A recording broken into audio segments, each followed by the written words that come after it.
de mâine și sufletul și inima la temelia țării bune. Închină-te în fața lui, căci are în plete flori de nea și poate una dintre ele e pus-o în plete tu cândva. Închină-te în fața lui, căci are în plete flori de nea și poate una dintre ele e pus-o în plete tu cândva.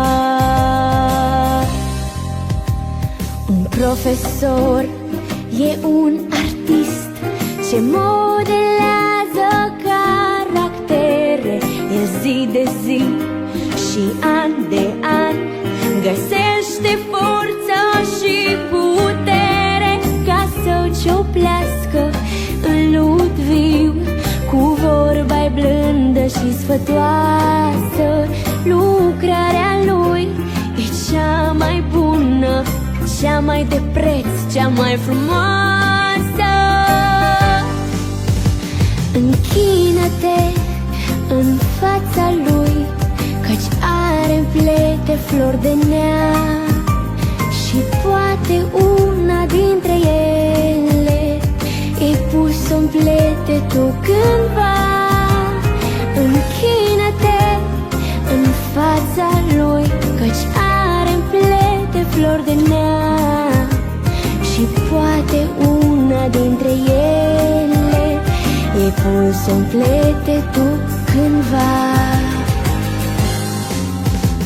Deci dacă urci la cârma țării, un pic te uită înapoi, privește chipul luminat, privește grijile vin roi ca să-l atace, să-l doboare, dar el se ține cât de greu n-ar fi să fie în picioare, doar în picioare stă mereu.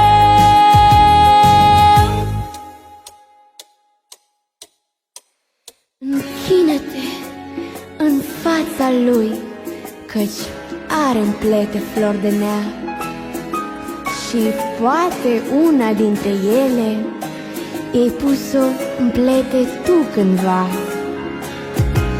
Închină-te în fața lui, căci are în plete flori de nea și poate una dintre ele e pus în plete tu cândva și poate una dintre ele e pus în plete tu cândva. Шановні наші любі вчителі, Вітаємо вас з професіональним святом. нам дуже прикро, що не змогли втілювати в життя наш задум. Але незважаючи на це, З дистанції ми вас дуже-дуже любимо.